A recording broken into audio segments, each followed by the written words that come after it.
வணக்கம் அன்பர்களே. பிரம்மக்குடியிலிருந்து லட்சுமணன் ஐயா. குடிலுக்கு வரக்கூடிய அன்பர்களுக்கு நம்ம தவ யோக நிலையில ஒரு ஆன்மீக நிலையில இருந்து அவர்களுக்கு உண்டான இந்த பிறவி பயன்களையும் அவர்களுடைய வாழ்க்கை முறைகளையும் எடுத்து சொல்லி இவர்களுக்கு விதி பயன் எப்படி அமைந்திருக்கிறது, இதையெல்லாம் அவர்களுக்கு அன்பர்களுக்கு என்ன பிரச்சனைகள் இருந்தாலும் சரி, அவர்களுடைய கைரேகை மற்றும் சோழி பிரச்சனை மூலமாக தெய்வ வாக்காக அவர்களின் பிரச்சனைகளுக்கு தீர்வும் கொடுத்து வருகிறோம். புண்ணியம் தேடுபவர்கள் அப்படிப்பட்டவர்களுக்காக இந்த ஆசிரமத்தை நடத்தி வருகிறோம். இந்த தவயோக பயிற்சிகள் ஆன்மீகம் அறிய வேண்டிய நிலையில் உள்ளவர்கள் ஒரு தவயோக நிலைக்கு ஒரு ஞான மார்க்கத்தை நோக்கி செல்லக்கூடியவர்களுக்கு வழிகாட்டுதலாகவும் இந்த பணியை எடுத்து செய்து வருகிறோம்.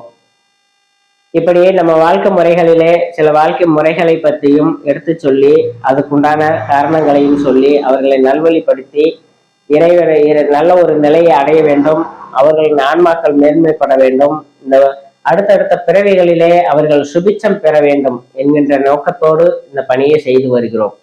இந்த குடியிலில் இணைந்து உங்களால் முடிந்த உதவிகளை பள்ளி குழந்தைகளுக்கும் முதியோர்களுக்கும் சில மருத்துவ உதவிகளை நம்மால் இயன்றவரை செய்து வருகிறோம். அப்படிப்பட்ட நிலைகள் உதவி செய்ய விருப்பம் உள்ளவர்கள் இணைந்து செய்யலாம். நீங்களே உங்களால் முடிந்த உதவிகளை உங்களுடைய கரங்களாலே செய்து கொள்ளலாம். எந்த ஒரு நிபந்தனையும் இல்லை, எந்த ஒரு அச்சமும் தேவையில்லை. இந்த பிரம்மக்குடியில் வேற எதுவும் தவறுதலாக நடக்குமோ அல்லது ஏமாற்றுவார்களோ என்கின்ற பயம் வேண்டாம். உண்மை நிலையில் இருந்து செய்யக்கூடிய ஒரு தர்ம நிலையாக ஒரு இறை தொண்டாக செய்து வருகிறோம். இந்த காலங்களிலே இப்படி செய்வதற்கு இப்படி இருக்கக்கூடிய அமைப்புகள் உண்டா என்பது ஒரு சந்தேகத்துக்கு உண்டான ஒரு ஐயப்பாடாக இருக்கிறது. இருந்தாலும் நல்லவர்களும் நல்ல ஒரு ஆன்மாக்களும் பூமியில் வாழ்ந்து வரும் நிலைகள் உண்டு. அப்படிப்பட்ட ஒரு எண்ணத்தோடு ஒரு செயலோடு இந்த அடியன் செய்து வருகிறேன். தவயோக நிலையில் இருந்து முனிவர்களும் ரிஷிகளும் செய்ததாக நம் புராணங்களிலும் நிகழ்வுகளிலும் ஆலயங்களிலும் இருப்பதை கண்டு வருகிறோம். அதன் போல இந்த ஆசிரமத்தை அமைத்து இதை நடத்தி நல்ல வழிப்படுத்தி மக்களுக்கு நல்ல ஒரு இறைநிலையை சொல்ல வேண்டும் என்கின்ற என்ன, நம் பிறவியினுடைய பயன் என்ன, இந்த பிறவி எடுப்பதற்குண்டான காரணம் என்ன, இதையெல்லாம் தெரிந்து நடந்து கொள்ள வேண்டும்.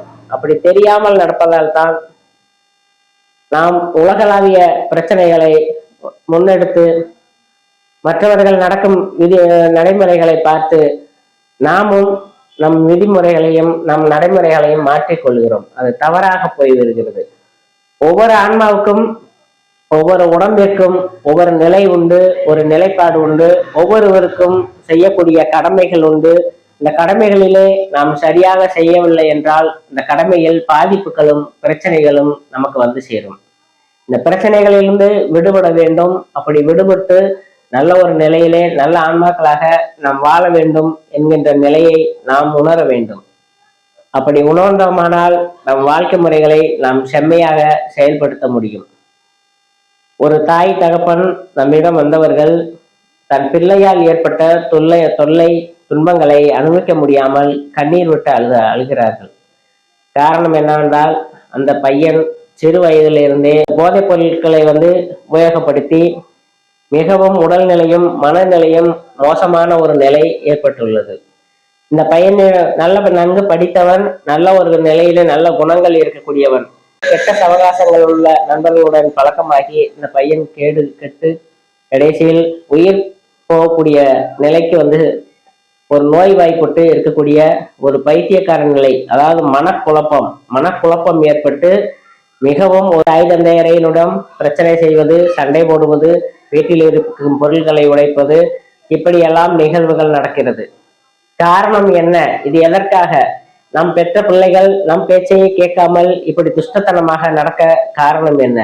விதி பயனா அல்லது நாம் செய்த பாவமா இல்லது காலத்தின் சூழ்நிலையா? இப்படியெல்லாம் நாம் இந்த சந்தேகங்கள் இருக்கும். இது விதி பயன் மட்டுமன்று, நீங்கள் செய்த பாவமும் தான். நாம் பிறவி எடுப்பதற்கு முன்பு என்ன செய்கிறோமோ அதன் விளைவாகவே நம் பிறவிகளும் அமையும். சொல்வார்கள், இதெல்லாம் உண்மையா? மறுபிறப்பு உண்டா அல்லது பிறவி என்பது உண்டா? இதெல்லாம் பொய். இதெல்லாம் ஏமாத்து வேலை என்றெல்லாம் சொல்லுவார்கள். ஏனென்றால் நல்லதை சொல்லும் போது அது அடைவது கஷ்டம், தீயதை சொல்லும் போது சொன்னவுடன் பற்றி கொள்ளும். ஒருவனை திட்டினால் உடனே அவன் கோபப்படுவான், ஆனால் வாழ்த்தினால் எந்த ஒரு இதுவும் சொல்ல மாட்டார். அவன் புன்னகைத்துக் கொண்டு சென்று விடுவார்கள். அதுபோல நல்லதை நாம் எடுத்து சொல்லும் போது கேட்குவதற்கோ அல்லது செயல்படுவதற்கோ காலங்கள் நிறைய தேவைப்படும். ஆகையால் உடனே நடக்கக்கூடிய அமைப்புகள் இருக்காது. அதனால் தீமை என்பது உடனே நடந்துவிடும், உடனே செயலுக்கு வரும். ஆகையால் அதை கண்டு நாம் அச்சம் கொண்டு அதன் வழி செல்கிறோம். இது தவறு.